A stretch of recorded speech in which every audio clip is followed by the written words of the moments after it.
नमस्कार मेरे प्यारे भाइयों, मैं हूं अनुज और आप सुन रहे हैं हॉरर कहानी, वो भी मेरी जुबानी। दोस्तों, आज का हॉरर पॉडकास्ट ट्रक ड्राइवर की है जिनका नाम महेश है। तो चलिए अब यह कहानी महेश जी के नजरिए से सुनते हैं। लेकिन उससे पहले आप लोगों से एक शिकायत है। आप लोग कहानी को पूरा सुनते हैं लेकिन लाइक नहीं करते हैं। इस बार मैंने आप लोगों से बहुत उम्मीद लगाई है कि आप लोग इस बार वीडियो को लाइक भी करेंगे और चैनल को सब्सक्राइब करके अपना सपोर्ट जरूर दिखाएंगे। और अगर आप लोग चाहते हैं कि आपका नाम वीडियो में लिया जाए तो कमेंट में अपना नाम और अपने शहर का नाम जरूर लिखें। तो अब ज्यादा समय नहीं लेते हैं, चलिए कहानी की शुरुआत करते हैं। दोस्तों, मेरा नाम महेश है और मैं पेशे से एक ट्रक ड्राइवर हूं। पिछले करीब 11 साल से भारत की सड़कों पर सफर करता आ रहा हूं। आज जो कहानी मैं आप सभी से साझा करने जा रहा हूं वो कोई काल्पनिक किस्सा नहीं है, बल्कि एक ऐसी सच्ची घटना है जिसने मेरी जिंदगी की सोच बदल दी थी। ये वाकया इतना खौफनाक था कि आज भी उस रात की याद आते ही मेरी रूह कांप जाती है। ये बात उन दिनों की है जब मैं अरुणाचल की एक ट्रांसपोर्ट कंपनी के लिए ट्रक चलाया करता था। जब हम अरुणाचल के उस सुनसान हाईवे पर दाखिल हुए तो आज भी वो जुलाई की उमस भरी रात याद है। गर्मी अपने चरम पर थी और मेरे ट्रक में एक लग्जरी गाड़ी लदी हुई थी। नाम नहीं लूंगा, लेकिन जो ट्रांसपोर्ट लाइन से जुड़े हैं वो जानते हैं कि कुछ रास्ते सिर्फ रास्ते नहीं होते, वो हौसले और किस्मत का इम्तिहान होते हैं। उस रात मैं और मेरा पुराना साथी अमन, जो मुझे हमेशा उस्ताद कहकर बुलाता है, तेजपुर से ढेमा जी की ओर जा रहे थे। ट्रक में कार लदी थी, एकदम नई चमचमाती हुई। क्लाइंट की सख्त हिदायत थी कि सामान को खरोंच तक न लगे। गर्मी का आलम ऐसा था कि ट्रक का एसी भी जैसे थक चुका था। रात के करीब 9:45 रहे थे जब हम NH 15 पर आगे बढ़ रहे थे। सड़क की हालत ठीक थी, लेकिन कुछ ही किलोमीटर में जंगल शुरू होने वाला था और वहीं से यह सफर अजीब मोड़ लेने लगा। मैंने अमन से कहा, तेल चेक कर लेना, थोड़ा कम लग रहा है। वो बोला, ठीक है उस्ताद, अगली जगह रुकते हैं, शायद कोई ढाबा या पंप मिल जाए। हमें क्या पता था कि वो अगला ठिकाना हमारी जिंदगी की सबसे अजीब जगह बन जाएगा। लगभग 20 मिनट बाद एक पुराना सा ढाबा नजर आया, वीरान सा, सिर्फ एक पीला बल्ब टिमटिमा रहा था। वहां एक बुजुर्ग आदमी बैठा था, चेहरा झुर्रियों से भरा, लेकिन आंखों में अजीब चमक थी। मैंने ट्रक को साइड में लगाया। अमन पानी लेने नीचे उतरा। मैं ट्रक में बैठा उस बूढ़े को देखता रहा जो बिना पलक झपकाए हमें घूरे जा रहा था। थोड़ी देर बाद अमन वापस आया, बोला, उस्ताद पानी तो मिल गया, लेकिन वो बूढ़ा कह रहा था, ज्यादा देर मत रुकना यहां। मैंने पूछा, मगर क्यों, क्या बोला वो? अमन थोड़ा हिचका, फिर बोला, कह रहा था रात में आगे मत बढ़ो, यहां रात को कुछ चलता है। मैं हंस पड़ा, अरे छोड़, ये सब बूढ़ों की बातें हैं, हाईवे हैं, भूत नहीं जो चलेगा। हमने ट्रक दोबारा स्टार्ट किया और सफर जारी रखा। जैसे जैसे हम आगे बढ़ते गए माहौल बदलने लगा। सड़क के दोनों ओर घना जंगल शुरू हो गया था। मोबाइल नेटवर्क गायब और चारों तरफ सन्नाटा, जैसे पूरी दुनिया थम गई हो। अब रात के करीब 10:30 चुके थे। गर्मी अब भी वैसे ही बेकाबू थी। पसीने में मेरा कुर्ता भीग चुका था, लेकिन अजीब बात यह थी कि न हवा चल रही थी, न कोई आवाज थी, जैसे किसी ने सब कुछ रोक दिया हो। अचानक अमन चिल्लाया, उस्ताद ब्रेक मारो। मैंने बिना देर किए ट्रक की ब्रेक दबा दी और देखा कि हेडलाइट की रोशनी में ठीक सामने एक औरत खड़ी थी। लाल साड़ी पहने, बाल खुले हुए, बिल्कुल सीधी खड़ी, जैसे कोई बेजान मूर्ति। चेहरा तो जैसे दिख ही नहीं रहा था। बाल पूरी तरह चेहरे पर लटक रहे थे। उसकी पीठ हमारी ओर थी। अमन की आवाज थरथरा रही थी, उस्ताद ये कोई आम औरत नहीं लग रही। मैंने चुपचाप ट्रक रोके रखा, कोई जवाब नहीं दिया। सामने खड़ी वो परछाई बिना हिले डुले बस खड़ी थी। मैंने हॉर्न मारा, कोई प्रतिक्रिया नहीं। एक बार और बजाया, तभी उसने गर्दन घुमाई। मैं कसम से कहता हूं, ऐसा चेहरा मैंने पहले कभी नहीं देखा था। वो इंसानी चेहरा नहीं था, एक धुंधली काली आकृति जिसमें 2 लाल जलती आंखें घड़ी थी। मेरे पूरे बदन में झंझनाहट सी दौड़ गई। मैंने बिना देर किए गियर बदला और ट्रक को दौड़ा दिया। मुझे लगा था कि अब सब ठीक है, लेकिन असली खौफ तो अभी बाकी था। करीब 6 किलोमीटर आगे एक मोड़ आया और वहीं फिर वही औरत खड़ी थी। वही लिबास, वही बाल, वही भयानक चेहरा। इस बार वो सामने मुंह करके खड़ी थी। उस्ताद, ये कैसे मुमकिन है? अमन की आवाज कांप रही थी। मैंने उसकी बात का कोई जवाब नहीं दिया, सिर्फ ट्रक मोड़कर आगे बढ़ा दिया। अब जो हुआ वो सोचकर आज भी दिल धड़कने लगता है। जिस रास्ते पर हम चल रहे थे वो सीधे जाना चाहिए था, लेकिन अब ट्रक जैसे किसी अनजाने चक्कर में फंस गया था, जैसे हम बार बार एक ही जगह से गुजर रहे हों।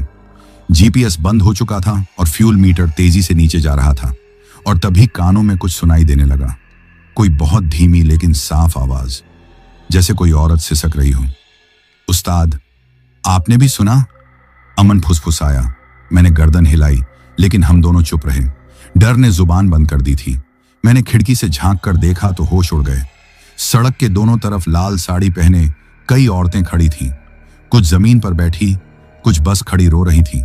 सबके बाल खुले हुए और चेहरा छिपा हुआ। हर तरफ वही डरावनी धीमी सिसकियों की गूंज। मैंने आंखें बंद की और मन में वही मंत्र दोहराया जो पिताजी हमेशा सिखाते थे, AUM हनुमते नमः, AUM हनुमते नमः। लेकिन कुछ नहीं बदला। ट्रक एक झटके से रुक गया। मैंने इग्निशन घुमाया, ट्रक स्टार्ट नहीं हो रहा था। अमन बोला, उस्ताद नीचे मत उतरना, जो भी हो यहीं रहेंगे। तभी छत पर कुछ भारी सा गिरने की आवाज आई, फिर किसी के खींचे जाने की घिसटती आवाज, और फिर खिड़की के पास जैसे कोई नाखूनों से रगड़ रहा हो। अमन चीखा, उस्ताद देखो। मैंने नजर उठाई। सामने की खिड़की पर वही औरत झुकी हुई थी। अब उसका चेहरा साफ दिख रहा था। सड़ी हुई चमड़ी, एक आंख बाहर लटक रही थी, होठों से खून बह रहा था। मैं चीख पड़ा, दूर हट जा, निकल जा यहां से। वो मुस्कुराई और फिर पल भर में गायब हो गई। ट्रक अपने आप स्टार्ट हो गया। मैंने पेडल दबाया और हम निकल पड़े। हमने कुछ नहीं कहा, बस भागते रहे। करीब आधे घंटे बाद एक पुलिस चेक पोस्ट मिला। 4-5 पुलिस वाले वहां खड़े थे। मैंने ट्रक रोका और लगभग चिल्लाते हुए नीचे कूदा, साहब बचा लो, कोई है वहां जंगल में, वो औरत, वो मरी नहीं है। एक सिपाही ने मेरी तरफ देखा और सिर्फ एक सवाल किया, तुमने भी देखा? मैंने हैरान होकर पूछा, मतलब? उसने कहा, पिछले 4 साल में 15 से ज्यादा ड्राइवरों ने यही बताया है, लेकिन सब वापस नहीं आए। अमन ने डरते हुए पूछा, वो कौन थी? सिपाही बोला, कहते हैं सालों पहले इसी इलाके में एक औरत के साथ गैंगरेप हुआ था, फिर उसकी हत्या करके लाश को जलाने की कोशिश की गई, लेकिन आत्मा न जली न गई। अब हर रात वो इसी रास्ते पर दिखती है, और जिनकी किस्मत खराब हो वो उसे फिर से देख लेते हैं। मैंने वहीं आसमान की तरफ देखा। सितंबर की रात थी, लेकिन मेरी रगों में बर्फ दौड़ रही थी। उस रात मैंने कसम खाई, अब इस रास्ते पर कभी वापस नहीं आऊंगा।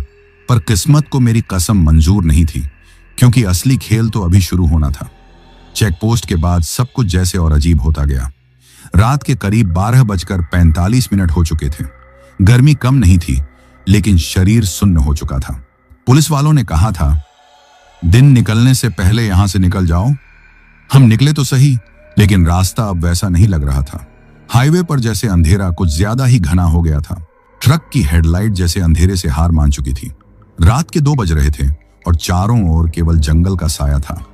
पेड़ अब पेड़ नहीं लग रहे थे।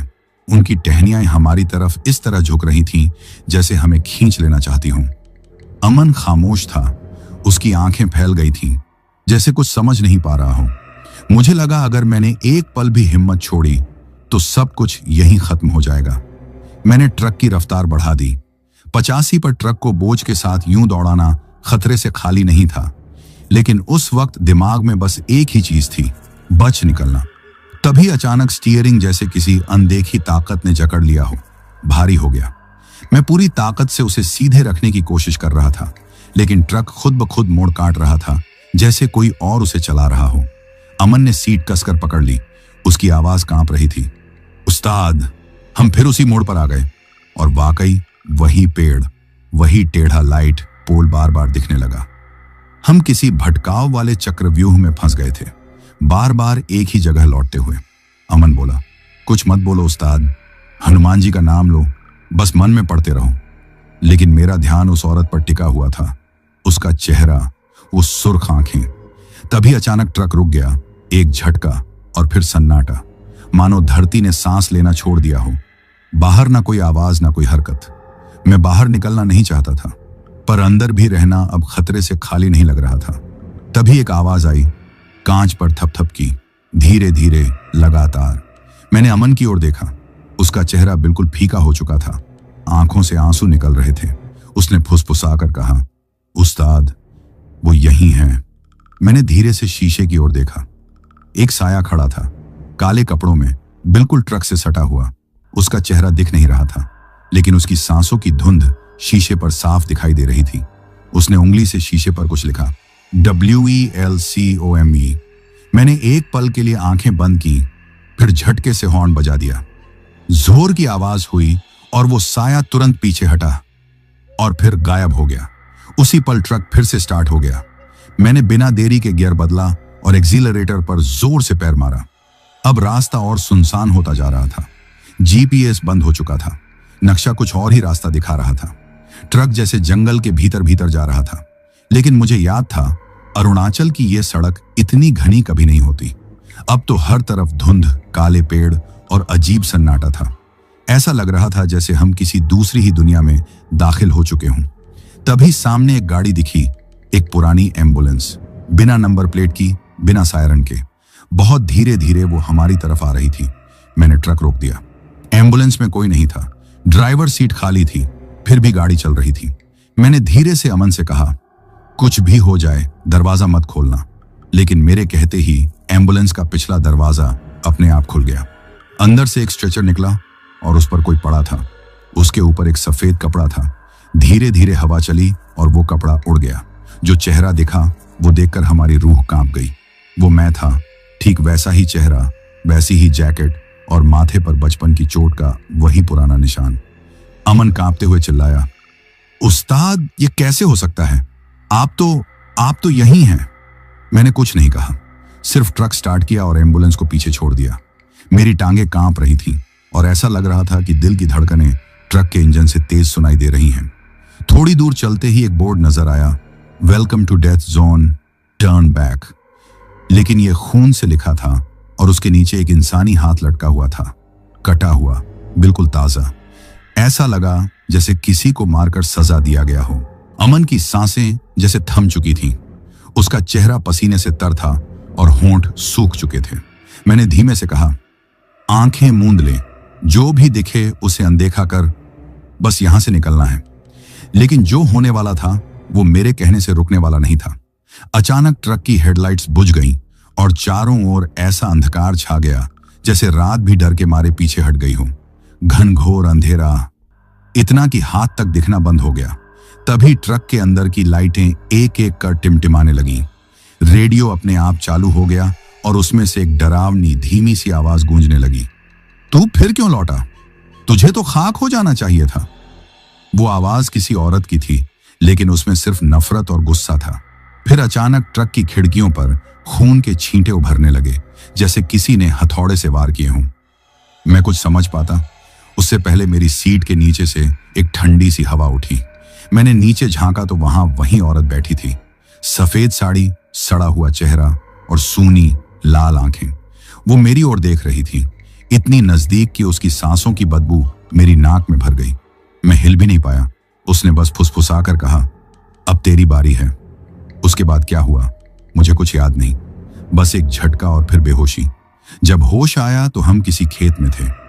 ट्रक पलटा पड़ा था, चारों तरफ टूटा सामान बिखरा था और अमन बेहोश था। इंजन से धुआं उठ रहा था। कुछ ग्रामीण पास खड़े थे, शायद किसी ने हमारी चीखें सुनी थी। उन्होंने हमारी मदद की और हम दोनों को पास के सरकारी अस्पताल ले गए। डॉक्टर ने हमारी ओर देखकर बस इतना कहा, तुम दोनों का बचना किसी चमत्कार से कम नहीं। इतनी बुरी दुर्घटना में कोई जिंदा नहीं बचता। पर मैं जानता था यह चमत्कार नहीं था। वो चाहती थी कि मैं जिंदा रहूं, ताकि हर बार वो लौटकर मुझे दिखा सके कि मैं कभी उससे नहीं बच सकता। अस्पताल में 3 दिन तक हम रहे। हर रात मेरे कानों में वही आवाज गूंजती रही, तू फिर क्यों लौटा? अमन अब बात नहीं करता। उसकी आंखें जैसे किसी गहराई में खो गई हों। वो बस दीवारों को घूरता रहता और मैं हर रात वही औरत महसूस करता जैसे वो मुझे घूर रही हो। तीसरे दिन अस्पताल से छुट्टी मिली, लेकिन हम दोनों ही जानते थे कुछ भी पहले जैसा नहीं था। अमन अब भी चुपचाप मेरे पीछे पीछे चल रहा था। उसके चेहरे पर कोई भाव नहीं था। डॉक्टर ने दवाएं दी थी, पर उस डर की कोई दवा नहीं थी जो हमारी रूह तक में उतर चुका था। अस्पताल से बाहर निकलते ही हमने फैसला किया कि उसी पुराने रास्ते पर नहीं लौटेंगे। गांव के बुजुर्गों ने एक वैकल्पिक रास्ता बताया, करीब 25 किलोमीटर लंबा लेकिन सुरक्षित। हमने हामी भर दी। हमारा ट्रक अब चलने लायक नहीं था, उसे वहीं छोड़ना पड़ा। गांव के सरपंच ने हमें अपने वाहन से स्टेशन तक छोड़ा। वहां से हमें एक पुरानी बस मिल गई जो शहर की ओर जा रही थी। जैसे ही बस चली, मैंने राहत की सांस ली, लेकिन तभी मेरी नजर बस के सामने वाले शीशे पर पड़ी। उस पर धूल जमी थी और किसी ने उसमें उंगली से लिखा था, फिर मिलेंगे। मैंने धीरे से अमन की तरफ देखा। वो अब भी बेजान सा बैठा था। मेरी समझ में आ गया, वो अब भी हमारे साथ है। बस में बाकी यात्री नींद में डूबे थे, लेकिन मेरी आंखें खुली थीं। रात करीब 1 बजा था। बाहर जंगलों का इलाका शुरू हो गया था। तभी सड़क के किनारे मैंने उसे फिर देखा। वही औरत, सफेद साड़ी में, बिखरे बाल और हाथ में एक लाल चुनरी। वो बस को एक तक घूर रही थी, बिना पलक झपकाए। मैंने नजरें फेर ली थीं, लेकिन दिल की धड़कन इस कदर बढ़ गई थी कि ऐसा लगा मानो इंजन से भी तेज आवाज कर रही हो। कुछ पल बाद जब मैंने फिर से देखा तो वो औरत अब बस के अंदर खड़ी थी, बिल्कुल आखिरी सीट पर। उसकी निगाहें सीधा मुझ पर टिकी थी। मैंने घबराकर सीट से उठने की कोशिश की और ड्राइवर के पास जाने को हुआ, लेकिन जैसे ही पैर बढ़ाया, मेरी टांग जैसे किसी ने जकड़ ली हो। नीचे झांक कर देखा तो वही औरत की उंगलियां मेरी पिंडली से लिपटी थीं। मैंने खुद को पूरी ताकत से छुड़ाया, तभी उसके होंठों से निकला, अब तू नहीं बचेगा। इसके बाद मेरी आंखों के सामने अंधेरा छा गया। जब होश आया तो हम एक नए अस्पताल में थे, शहर के अंदर। डॉक्टर बता रहे थे कि मैं बस से गिरा था, सिर पर हल्की चोट थी, लेकिन मैं जानता था यह गिरना नहीं था, मुझे किसी ने धक्का दिया था। अमन वहीं बैठा था, खामोश जैसे 3 दिन पहले था। उसकी आंखों में वही डर जड़ बना था। इस बार हमने तय किया कि शहर में कुछ दिन रुकेंगे, लेकिन वक्त के साथ जो होने लगा वो और भी अजीब था। एक रात होटल के कमरे में बिजली चली गई, जनरेटर भी चालू नहीं हुआ और बाहर जोरदार हवा चल रही थी। मैंने दरवाजा बंद किया और खिड़की की ओर बढ़ा तो देखा बाहर कोई खड़ा था। चेहरा तो साफ नहीं दिखा, लेकिन बाल हवा में उड़ रहे थे, एकदम वैसा दृश्य जैसा किसी औरत का हो। मैंने जल्दी से पर्दा खींच दिया और पलटा तो पाया कि अमन बिस्तर पर नहीं है। वो कमरे के कोने में खड़ा बुदबुदा रहा था, मत बुलाओ, मत बुलाओ। कमरे में बस हम दोनों थे, फिर भी ऐसा लग रहा था जैसे कोई और मौजूद हो। रात के करीब 2:15 का समय रहा होगा जब किसी ने दरवाजे पर दस्तक दी। फिर 10 सेकंड रुककर दोबारा, फिर तीसरी बार, हर बार ठीक उतने ही अंतराल में। मैंने हिम्मत करके झांक कर देखा, लेकिन बाहर कोई नहीं था। फर्श पर बस एक पायल पड़ी थी, वही जो उस औरत के पांव में थी। मेरा दिल बैठ गया। वो अब होटल तक पहुंच चुकी थी, अब कहीं भी सुरक्षित नहीं थे। अगली सुबह पहली बार अमन ने मुझे आवाज दी, उस्ताद मंदिर चलें क्या? मैंने बिना कुछ कहे हामी भर दी। हम दोनों शहर के बाहर एक पुराने शिव मंदिर पहुंचे। वहां पहुंचते ही एक सुकून महसूस हुआ, जैसे किसी ने कंधों से बोझ उतार दिया हो। पुजारी से सब कुछ बताया तो जो उन्होंने कहा वो सुनकर रूह कांप उठी। उन्होंने बताया, जिस रास्ते से तुम निकले हो वहां हर साल कोई ना कोई आत्मा बनती है। तुम दोनों जिंदा बच गए हो, इसीलिए वो आत्मा अब तुम्हें नहीं छोड़ेगी जब तक या तो तुम मर न जाओ या उसे मुक्ति न मिल जाए। हमने पूछा, मुक्ति कैसे मिलेगी? पुजारी ने जवाब दिया, जब तक उसकी सच्चाई सामने नहीं आती उसे इंसाफ नहीं मिलता। वो हर साल एक जान लेती रहेगी। उसकी आत्मा उसी जगह कैद है जहां से तुम गुजरे थे। वहां वापस जाकर उसकी सच्चाई जाननी होगी और पूरी दुनिया को बताना होगा, तभी शायद वो मुक्त हो। मैं और अमन चुप थे। अब हमें दोबारा उस जगह लौटना था, डर के मारे नहीं बल्कि सच जानने के लिए। शायद यही एक रास्ता था इस श्राप से छुटकारे का। 2 दिन तक तैयारी की गई। पुजारी ने हमें ताबीज और एक खास धागा दिया जो सफर के दौरान बांधना था। हम फिर से एक गाड़ी लेकर निकले उसी हाईवे की ओर। रास्ते में वही पुराने संकेत, खून से लिखे शब्द, टूटी एम्बुलेंसें और झाड़ियों में छुपती वही परछाई। हमने नहीं रुका। रात के लगभग 11:30 पर हम उसी जगह पहुंचे जहां पहले ट्रक रुका था। गाड़ी रोकी तो चारों तरफ जैसे हवा भी थम गई हो। सन्नाटा इतना गहरा कि दिल की धड़कन सुनाई दे। तभी सामने हमें एक रोशनी नजर आई। जंगल के बीच एक पुरानी हवेली जैसी कोई जगह थी। पुजारी ने कहा था, अगर कोई पुराना घर दिखे तो समझ लेना वहीं से सब शुरू हुआ था। हम दोनों उस पुरानी हवेली की तरफ बढ़ने लगे। हर कदम के साथ लग रहा था जैसे जमीन भारी होती जा रही है, मानो किसी ने पैरों को जकड़ लिया हो। जैसे ही हम हवेली के अंदर दाखिल हुए, पीछे का दरवाजा अपने आप बंद हो गया। सामने दीवार पर कुछ काला लिखा था। ऐसा लग रहा था जैसे कोयले से खींचा गया हो। मुझे जिंदा जलाया गया। मैं निर्दोष थी। अचानक एक भीषण चीख गूंजी और हमारी आंखों के सामने आग की लपटें उठीं। उन लपटों के बीच एक औरत का चेहरा उभरा। उसकी आंखों से आंसुओं की जगह खून बह रहा था। वो चीख रही थी, उन्होंने मुझे जला दिया। मैं बेगुनाह थी। मेरे पति ने गांव के मालिक की असलियत जान ली थी, इसलिए मुझे डायन कहकर आग के हवाले कर दिया गया।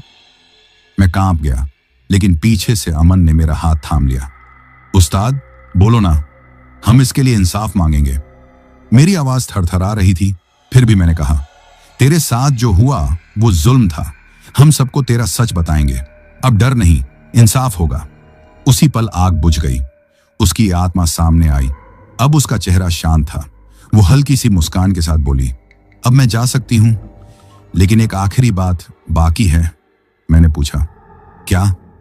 उसने जवाब दिया, जिसने मुझे मारा उसकी औलाद आज भी उसी गांव पर राज कर रही है।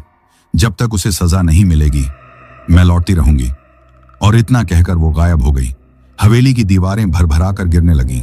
हम किसी तरह बाहर निकले। थक चुके थे, लेकिन अब समझ आ गया था कि यह अंत नहीं, एक नई शुरुआत थी।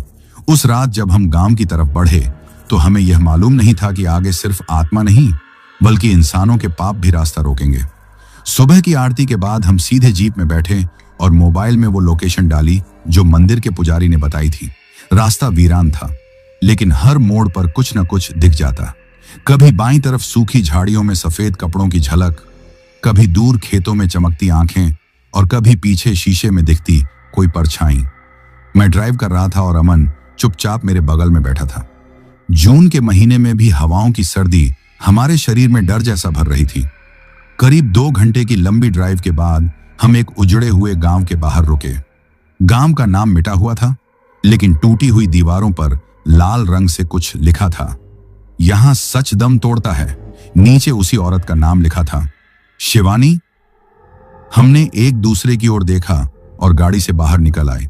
जैसे ही गांव के अंदर कदम रखा, लगा जैसे जमीन सांस ले रही हो। हर ओर सिर्फ खंडहर, बंद झोपड़ियां और एक अजीब सी खामोशी जो रात को और भारी बना रही थी। थोड़ी दूर पर कुछ जलता हुआ दिखाई दिया। पास पहुंचे तो देखा वो लकड़ी नहीं थी, किसी इंसान का कंकाल जल रहा था। उसके पास एक पुराना लाल दुपट्टा पड़ा था। तभी पीछे से एक आवाज आई, तुम लोग यहां क्या कर रहे हो? हमने पलट कर देखा। एक बूढ़ा आदमी खड़ा था। कमर झुकी हुई थी, लेकिन उसकी आंखों में गहराई थी। हमने सारी बात उसे बताई। वो हमें अपने घर ले गया। घर अंदर से और भी पुराना था। दीवारें टूटी हुई थीं, छत से टपकता पानी और एक दीवार पर टंगी तस्वीर जिसमें शिवानी मुस्कुरा रही थी। बूढ़े ने बताया, वो मेरी बहन थी, बड़ी सीधी सादी, लेकिन गांव के मालिक को जब उसके पति ने जमीन हड़पने से रोका तो बदले में उसे चुड़ैल घोषित कर दिया गया और सबके सामने आग में फेंक दिया गया। उसकी आंखें भर आई थीं। गांव का कोई कुछ नहीं बोला, सब खामोश थे। आज भी हैं, क्योंकि मालिक की औलाद अब भी यहां हुकूमत चला रही है। मैंने पूछा, उसका बेटा कौन है? उसने कहा, राघव, वही जो अब विधायक बन गया है। लोग कहते हैं जो उसके खिलाफ बोलता है वो या तो गायब हो जाता है या पागल। अमन बोला, अब हम चुप नहीं रहेंगे उस्ताद, शिवानी की रूह को इंसाफ दिलाना जरूरी था। बूढ़ा बोल पड़ा, कल सुबह चौपाल लगेगी, तुम दोनों वहां जरूर आना, लेकिन होशियार रहना। अगर राघव को भनक लग गई तो तुम गांव छोड़ने के काबिल भी नहीं बचोगे। हमने रात उसी बुजुर्ग के पुराने घर में गुजारी, पर नींद एक पल को भी नहीं आई। बाहर कोई हर घंटे दरवाजा खटखटाता रहा और कई बार दूर से किसी औरत की हंसी की आवाज आई, बिल्कुल वीराने में गूंजती हुई। सुबह जैसे ही सूरज निकला, हमने देखा कि दरवाजे के बाहर मिट्टी में लाल रंग से एक त्रिकोण बना हुआ था और बीच में लिखा था, शिवानी। अमन थोड़ा सहम गया, लेकिन मैंने कहा, यह उसका संकेत है, अब पीछे नहीं हटना। हमने पूरा दिन गांव में लोगों से मिलते हुए बिताया। सबके चेहरे पर खामोशी और आंखों में डर बसा था। कोई खुलकर कुछ नहीं कहता। बस एक अधेड़ उम्र की महिला बोली, वो रात कभी नहीं भूलती जब उसे खंभे से बांधकर जलाया गया था। उसकी चीखें आज भी मेरे कानों में जिंदा हैं, लेकिन हम लाचार थे। फिर आंखें पोंछती हुई बोली, अगर तुम उसे इंसाफ दिला सकते हो तो मैं पंचायत में गवाही दूंगी। शाम होते ही गांव के पुरातन चबूतरे पर लोग जुटने लगे। पंच बैठ चुके थे। पर माहौल में खौफ साफ झलक रहा था। तभी एक सफेद एसयूवी आकर रुकी। उसमें से राघव उतरा, सफेद कुर्ता, काला चश्मा और साथ में 2 बंदूकधारी। वो मुस्कुराता हुआ सीधा हमारी तरफ आया।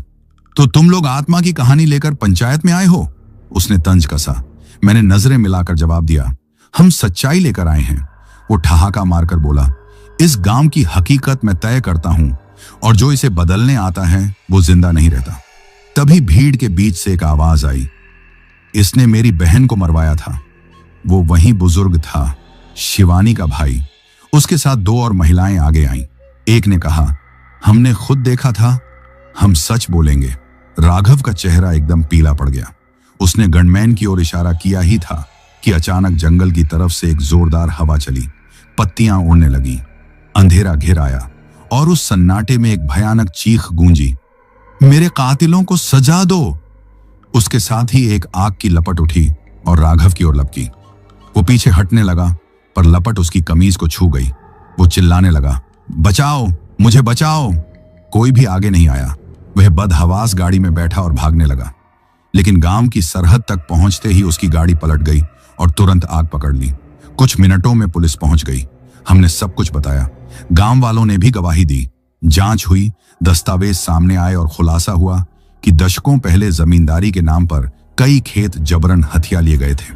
शिवानी का पति इन जुल्मों का विरोध कर रहा था, इसीलिए उसकी हत्या हुई और सुमेधा को टोनही कहकर जिंदा जला दिया गया। सरकार ने मामला दोबारा खोला और राघव की सभी संपत्तियां जब्त कर ली गईं। गांव को न्याय मिला, लेकिन असली सुकून शिवानी की आत्मा को मिला। पुजारी ने कहा, अब उसकी पीड़ा शांत हो चुकी है, मगर उसने यह भी कहा, अगर भविष्य में फिर किसी बेगुनाह को ऐसे मारा गया तो वह रूह फिर लौटेगी और तब न्याय नहीं, सिर्फ विनाश होगा। हमने आखिरकार गांव छोड़ दिया। जाने से पहले मंदिर के बाहर एक दिया जलाया और बस इतना कहा, अब तू आजाद है, लेकिन तेरा सच अब कभी नहीं मरेगा। अमन फिर कुछ बुदबुदाने लगा। बोला, उस्ताद, लगता है अब सुकून मिल जाएगा। लेकिन तभी बहुत दूर कहीं वही हंसी फिर सुनाई दी, बेहद धीमी, जैसे कोई फुसफुसा रहा हो। मैं गई नहीं, बस चुप हो गई हूं। हमने यही सोचा कि शिवानी की आत्मा को शांति मिल गई, पर जो आगे हुआ वो हमारी सोच से परे था।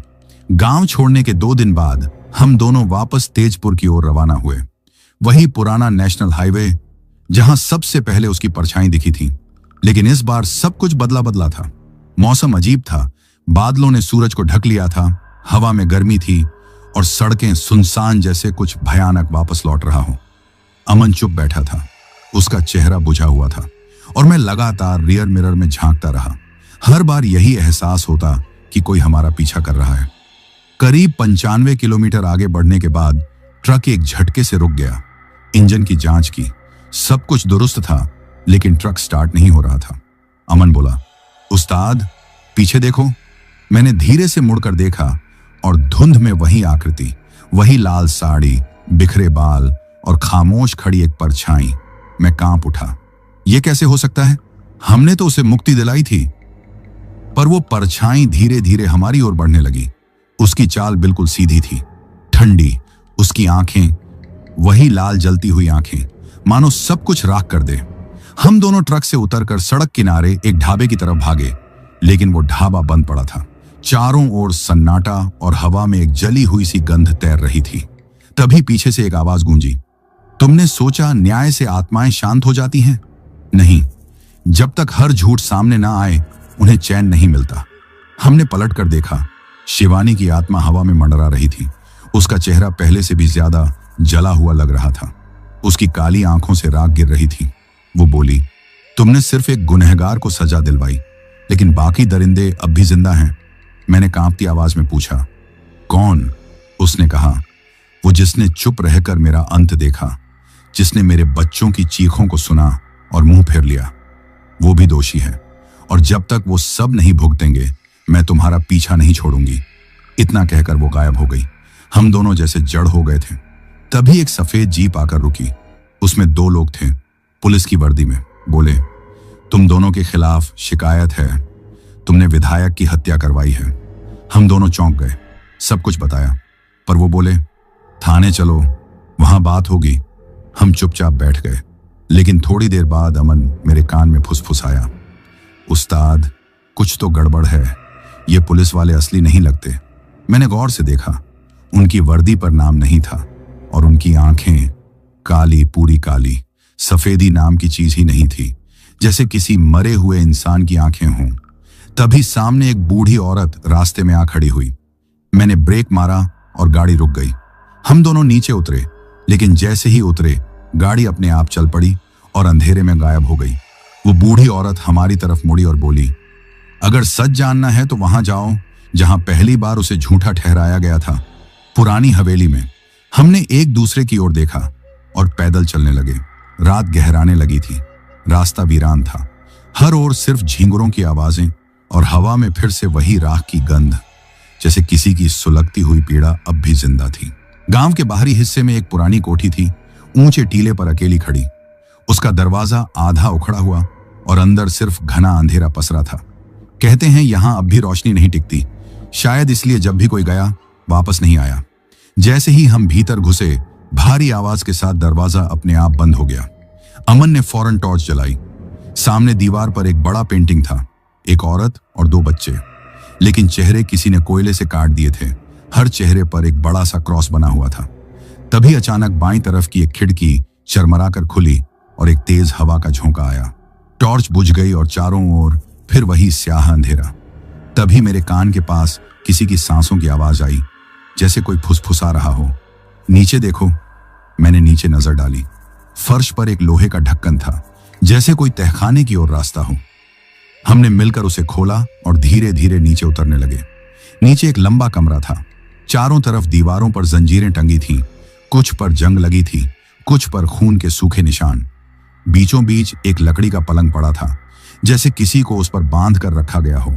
तभी सामने वाली दीवार पर खुद ब खुद शब्द उभरने लगे, मुझे यहां पागल कहकर बंद किया गया, मेरी आत्मा को इसी कमरे में कैद कर दिया गया। मैं घबराकर चिल्ला पड़ा, हमने तो सुना था तुम आग में जल गई थी। लेकिन दीवार पर लिखावट आगे बढ़ती रही, नहीं, मुझे जिंदा जलाया गया। मेरे बच्चे मेरी चीखें सुनते रहे, गांव वालों ने सब कुछ छीन लिया। अमन कांपती आवाज में बोला, उस्ताद, इसका मतलब ये आत्मा बदला चाहती है, बस न्याय नहीं। तभी तहखाने में अचानक आग लग गई और धुआं भरने लगा। हम किसी तरह ऊपर भागे, कोठी पीछे से जलने लगी, लेकिन तभी आग के बीचों बीच से एक साया हमारे सामने आ खड़ा हुआ। वो बोली, अब तुम्हें मेरे साथ चलना होगा। पर तभी मंदिर की तरफ से घंटियों की तेज आवाज आने लगी और हवा का बहाव एकदम बदल गया। वो चीखती हुई गायब हो गई। अगले ही दिन हम वापस गए और सारे दस्तावेज, पंचायत का रिकॉर्ड, पुरानी रिपोर्ट्स और गवाही लेकर केस दोबारा खुलवाने की याचिका कोर्ट में डाली। मीडिया में खबर आते ही हमारे पीछे फिर वही अजीब घटनाएं शुरू हो गईं। रात को कोई दरवाजा खटखटाता, कभी ट्रक की ब्रेक अपने आप जवाब दे जाती। मैंने ने तो एक रात सपना देखा जिसमें एक जलता हुआ बच्चा खड़ा था और बोल रहा था, मेरी मां मरी नहीं है, वो अब सबको जलाएगी। हमने एक आखिरी बार गांव के पुजारी से मिलकर मदद मांगी। उन्होंने कहा, अब तुम इस कहानी का हिस्सा बन चुके हो, तुम्हें अंत तक जाना ही होगा। उन्होंने हमें एक लोहे का बना हुआ ताबीज दिया और कहा, जब वो अगली बार दिखे ये उसके सामने रखना, अगर रुक जाए तो उसकी आत्मा को शांति चाहिए, वरना भाग जाना। रात को हम मंदिर के पास बैठ गए, ताबीज हाथ में था और इंतजार उस चीख की जो हर अमावस को सुनाई देती थी। जैसे ही तीसरी बार मंदिर की घंटी बजी, चारों ओर राख की परत उड़ने लगी और वही साया फिर प्रकट हुआ, इस बार और ज्यादा डरावने रूप में। मगर अब हम डर नहीं रहे थे। मैंने ताबीज उसकी ओर बढ़ाया, उसने हाथ बढ़ाया और जैसे ही उसने ताबीज को छुआ, हवा थम गई। मंदिर की घंटियां अचानक चुप हो गईं। एक भयानक चीख आसमान में गूंजी, जैसे पूरी धरती कांप उठी हो। उसके चेहरे पर पहली बार एक भाव दिखा, तकलीफ और राहत का मिलाजुला चेहरा, लेकिन उसकी आंखें अब भी धधक रही थीं। वो बोली, अब तुम मेरी कहानी के आखिरी पन्ने तक पहुंच चुके हो, चलो मेरे साथ। और हम उसके पीछे चल दिए, चुपचाप। उसका साया जमीन पर नहीं पड़ रहा था, वो हवा में तैर रही थी और उसके पीछे राख की एक महीन लकीर बनती जा रही थी। वो हमें उस पुराने आम के बाग के पीछे एक सूखे तालाब के किनारे ले गई, जहां बरसों पहले गांव की औरतें कपड़े धोया करती थीं। वहां उसने मिट्टी की ओर इशारा किया, बोली, यहीं मेरी औलादों को दफनाया गया था। सांस लेते हुए जिंदा। मैं और अमन कुछ पल के लिए स्तब्ध रह गए। उसने धीरे से जमीन को छुआ और उसी वक्त मिट्टी से धीमी धीमी लपटें उठने लगी। तभी धरती कांपने लगी और वहां से दो छोटी कंकाल जैसी आकृतियां बाहर आने लगी। उनमें से एक आकृति ने जैसे मेरी ओर हाथ बढ़ाया और फुसफुसाई आवाज में बोला, मां। वो शब्द हवा में गूंजने लगे और वह औरत जिसका नाम शिवानी था जोर से चीख पड़ी। तभी हमारे सामने की जमीन कोहरा बनकर उड़ने लगी और उसमें जैसे कोई पुरानी फिल्म चलने लगी। वही रात थी, 16 जनवरी 1982। विभा चिल्ला रही थी। 4 आदमी उसे घसीटते हुए लिए जा रहे थे। उसके दोनों बच्चे पास में खड़े रो रहे थे। उन चारों में एक आदमी वही नेता था जो तब मंत्री हुआ करता था। बाकी 3 गांव के सरपंच के खास लोग थे। सब उसे पागल बता रहे थे और मंदिर के एक ढोंगी पुजारी से बनवाया गया झूठा कागज लहरा रहे थे, जिसमें लिखा था कि इस औरत पर किसी बुरी आत्मा का साया है। उसे बलपूर्वक एक पुरानी हवेली में घसीट कर ले जाया गया और उसके दोनों मासूम बच्चों को बोरे में बांधकर उसी तालाब के पास जिंदा दफन कर दिया गया। मैं और अमन चीख उठे, यह तो सीधा हत्या है, नरसंहार। मगर शिवानी शांत खड़ी रही। उसकी आंखों से अब आंसू बह रहे थे। बोली, अब समझे क्यों मेरी आत्मा भटकती है, क्यों हर आने जाने वाले को मैं रास्ता भुला देती हूं। हम दोनों ने सिर झुका लिया। कुछ देर चुप रहने के बाद अमन बोला, बाकी के 3 लोग कहां हैं? शिवानी बोली, एक अभी जिंदा है, 2 शहरों में छुपे हैं। मैंने पूछा, तुम इंसाफ चाहती हो या सिर्फ बदला? वो बोली, पहले इंसाफ फिर मुक्ति। हमने फिर से पुलिस में मामला दर्ज कराया, लेकिन हर ओर खामोशी और डर पसरा हुआ था। मंत्री तो अब नहीं रहा था, बाकी बचे लोग बुजुर्ग हो चुके थे। एक बनारस में और एक कामरूप के किसी पुराने आश्रम में छुपा था। मीडिया अब खुलकर साथ नहीं दे रहा था, क्योंकि हर कोई जानता था कि जो इस केस को जुबान देता है वो जिंदा नहीं रहता। एक शाम हमें एक गुमनाम चिट्ठी मिली। लिखा था, अगर सच दिखाया तो तुम्हारी लाश गंगा में तैरती मिलेगी। अमन घबरा गया, लेकिन मैंने कहा, अब पीछे नहीं हट सकते। हमने सबसे पहले कामरूप की ओर रुख किया। वहां एक टूटी हुई कुटिया में एक बूढ़ा आदमी मिला जो हर आने जाने वाले से माफी मांगता था। हमें देखकर कांपने लगा। मैंने उसकी आंखों में झांका और पूछा, क्यों जलाया था विभा को? वो फूट फूट कर रोने लगा। बोला, हम मजबूर थे। नेता ने सबको डरा दिया था। जो उसका विरोध करता गायब हो जाता। अमन ने गुस्से में कहा, बच्चों का क्या कसूर था? वो चुप रहा। फिर उसकी नाक से खून बहने लगा और वो वहीं ढह गया। हम डर गए, लेकिन तभी सामने वही धुंधली आकृति खड़ी थी, शिवानी। उसकी आंखें बंद थीं। उसने बस एक शब्द कहा, एक पूरा हुआ, अब बचे थे 2। हमने बनारस का रुख किया। वहां एक रिटायर्ड सरकारी अधिकारी का घर खोजा। दरवाजा खटखटाया तो अंदर से आवाज आई, कौन है? मैंने धीरे से कहा, शिवानी। दरवाजा खुद ब खुद खुल गया। अंदर अंधेरा था और एक अजीब सी सड़ी गंध हवा में घुली थी। जब लाइट जलाई तो देखा वो आदमी पंखे से लटका हुआ था। दीवार पर खून से लिखा था, माफ कर दो शिवानी। अमन कांपने लगा, ये आत्मा सब खत्म कर देगी। मैं सोचने लगा, अब एक बचा है, सबसे ताकतवर। हमने दिल्ली की ट्रेन पकड़ी। रास्ते भर हर स्टेशन पर हम उसके साए को महसूस करते रहे। कभी दरवाजे के पास, कभी खिड़की से झांकती हुई, कभी टॉयलेट के शीशे में उसकी झलक। दिल्ली पहुंचते ही हमें पता चला, तीसरा आदमी अब एक चैरिटी संस्था चला रहा था। उसी रात जब हम गांव लौटे तो हवा में उसका नाम गूंजा। पेड़ों की डालियां झुक गईं, मंदिर की घंटियां खुद बजने लगीं और उस पुराने तालाब से नीली रोशनी उठने लगी, जैसे कोई अधूरी आत्मा पूरी हो गई हो। गांव के बाहर का वही चौराहा जहां एक दिन उसे पागल कहा गया था, अब बिना किसी इंसान के दीपकों से जगमगा रहा था। पूरा गांव चुप था, मगर अब वहां डर नहीं था। उस दिन की हवा में कुछ अलग ही सुकून था, जैसे बरसों से जमी कोई सड़ी हुई परछाई आखिरकार छंट गई हूं। मैं और अमन उस शाम गांव लौटे थे। जो केस सालों से लटका था, उसका फैसला आ चुका था। असली गुनहगार सलाखों के पीछे था।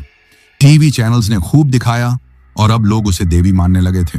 लेकिन हमारे मन में अब भी कुछ सवाल अटके हुए थे। अगर सब खत्म हो गया तो फिर सविता की आत्मा बार बार क्यों लौट रही थी? क्यों हर रात गांव की मिट्टी से अजीब सी गर्माहट उठती थी? हम मंदिर के उस बुजुर्ग पुजारी से मिलने गए जो पहले हमारे सामने आते ही कांप जाता था। इस बार वो झुका हुआ खड़ा था, आंखें नम और आवाज धीमी। बोला, जो तुम दोनों ने किया वो धरती पर एक अधूरे अधर्म का प्रायश्चित था, मगर अभी भी एक गलती बाकी है। हमने चौंक कर पूछा, क्या? पुजारी ने आंखें मूंदी और बामुश्किल बोला, उस रात की आग से एक नवजात बचा था। गांव वालों ने उसे नदी में बहा दिया था।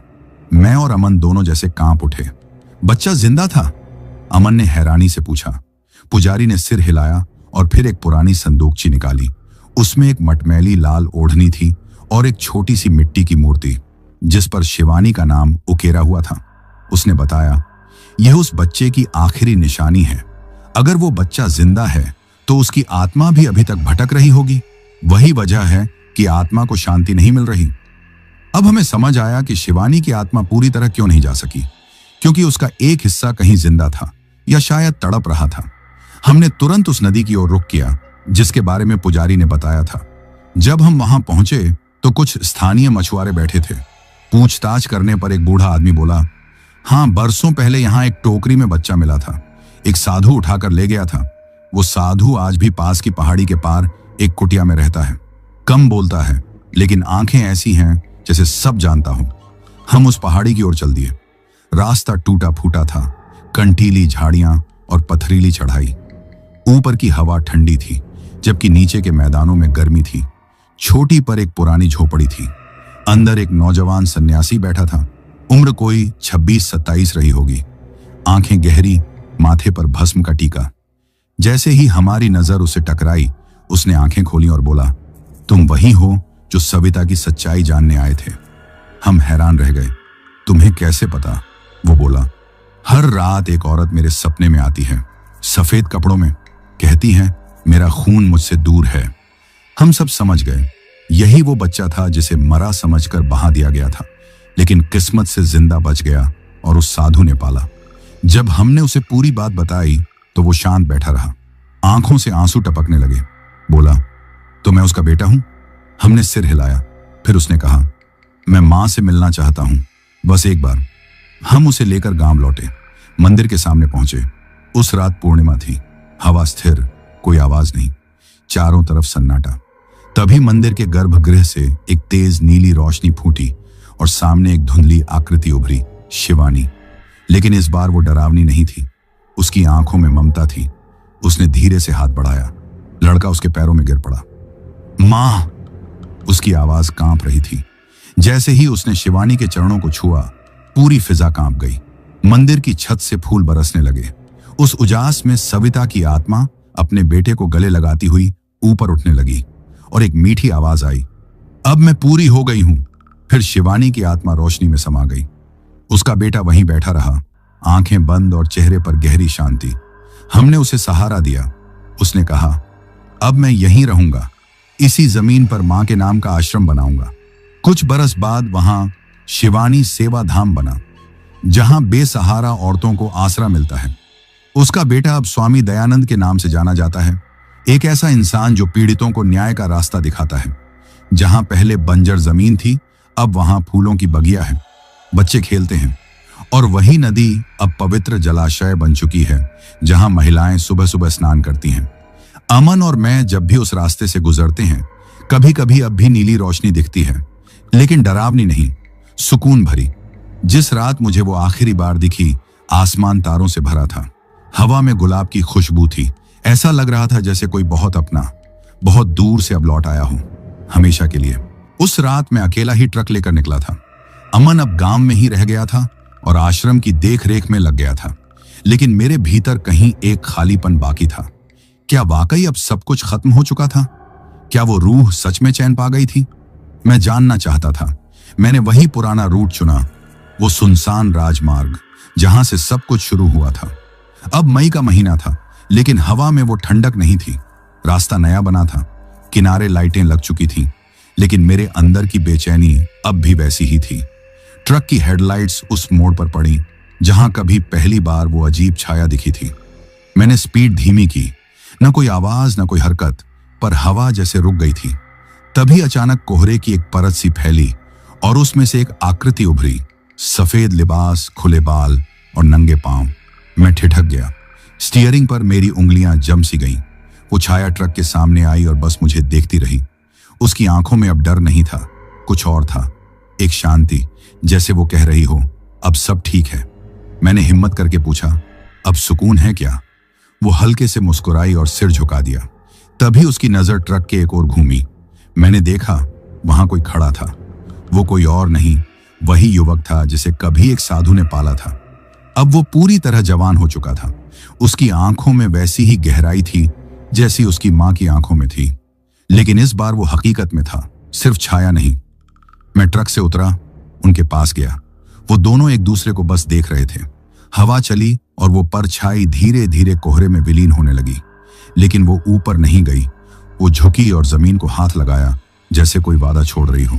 लड़के ने मिट्टी उठाई और आंखें बंद की, फिर बोला, अब मां को मुक्ति मिल गई, अब वो लौटेंगी नहीं। मैंने पूछा, तो क्या ये सब यहीं खत्म हो गया? उसने मुस्कुराकर कहा, नहीं उस्ताद, अब तो असल शुरुआत है।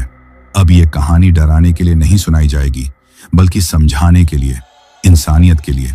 हम ट्रक में लौटे। मैं उसे उस गांव ले आया जहां शिवानी की कहानी अब एक स्मृति बन चुकी थी। पूरे रास्ते वो चुप रहा, लेकिन उसकी आंखों में संकल्प था, जैसे उसे अब अपना रास्ता मिल चुका हो, और शायद मुझे भी। जब गांव पहुंचा तो आश्रम के सामने सैकड़ों महिलाएं थीं। कोई विधवा, कोई अकेली, कोई अपनों से ठुकराई हुई, लेकिन सभी की आंखों में उम्मीद थी। द्वार पर एक बड़ा सा बोर्ड था, मातृशक्ति साधना केंद्र, जहां हर पीड़ा को ठिकाना मिलता है। उस रात में बरसों बाद चैन से सोया, लेकिन नींद में फिर वही चेहरा दिखा, शिवानी। इस बार वो रो नहीं रही थी, मुस्कुरा रही थी। बोली, धन्यवाद, मेरा बेटा अब अकेला नहीं है। सुबह मंदिर की घंटी अपने आप बजी। नीली रोशनी का कोई नामो निशान नहीं था, बस उजाला था और एक ऐसी सादगी की महक जो सीधे दिल में उतर जाए। मैंने ट्रक स्टार्ट किया और उस पुराने राजमार्ग पर आखिरी बार निकला। अब वो रास्ता कोई डरावनी जगह नहीं, बल्कि एक जीवित कहानी बन चुका था, सच्चाई की कहानी। तो दोस्तों, ये कहानी यही खत्म हुई। अब जिन भाइयों ने अपना नाम वीडियो में कमेंट किया था, उनका नाम लेते हैं।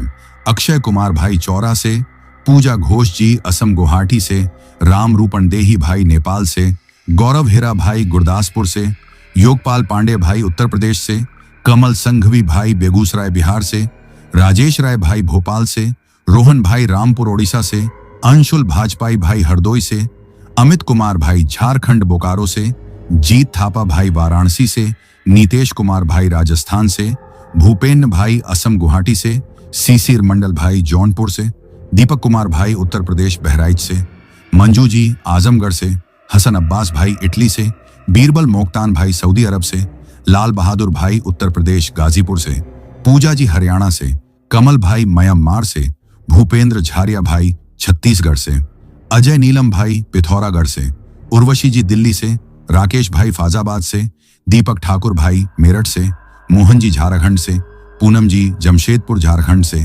मोहम्मद माजिद भाई गया से, आशुतोष त्रिपाठी भाई गोंडा से, अर्शब और राकेश फाजिल्का भाई पंजाब से, अभिषेक तरीके भाई छत्तीसगढ़ से, संजय खान भाई अशोकनगर से, अब्दुल मुन्नाफ भाई असम से, सिलास भाई अंडोमान और निकोबार से, जसबीर भाई समाना पंजाब से, महेंद्र प्रताप सिंह भाई वाराणसी से, पवन शुक्ला भाई गोंडा धानेपुर से, ताज वली खान और मुस्तफा खान भाई इंग्लैंड से, चंदन सिंह भाई बहराइच से, अमन तिवारी भाई कानपुर से, विजू पवार भाई महाराष्ट्र से, अशोक डांसर भाई जोधपुर से, हैप्पी भाई भीलवाड़ा राजस्थान से, वंश भाई गुजरात से, केशव भाई दिल्ली सुल्तानपुरी से, सूरज सेलू भाई महाराष्ट्र से, रजनी और अजय भाई इंदौर से, रविंद्र भाई आगरा से, सीसीर मंडल भाई गंगापुर दंगा झुरनपुर कालीगंज से, मुकेश गुर्जर भाई भरतपुर से, मुन्ना भाई असम सिलचर से, संजीव सचदेवा, कृष सचदेवा, मोक्ष सचदेवा भाई कोटकपुरा पंजाब से,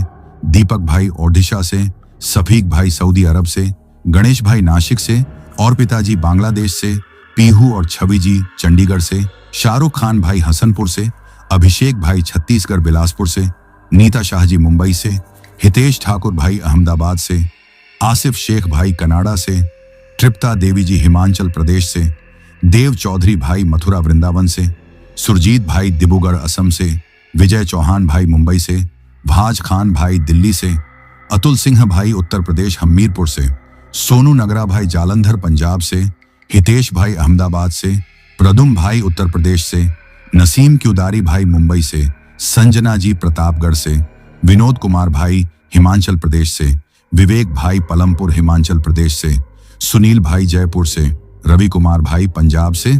और जिन भाइयों ने अपना नाम कमेंट किया है लेकिन उनका नाम वीडियो में नहीं लिया गया है, तो भाइयों आप लोग टेंशन ना लें, आप लोगों का नाम अगली वीडियो में जरूर लिया जाएगा। और अगर आप लोग भी चाहते हैं कि आपका नाम वीडियो में लिया जाए तो अपना नाम और अपने शहर का नाम वीडियो में कमेंट करें। अगर आपको यह कहानी पसंद आई हो तो वीडियो को लाइक और चैनल को सब्सक्राइब करें ताकि और भी डरावनी कहानियां आप तक पहुंच सकें।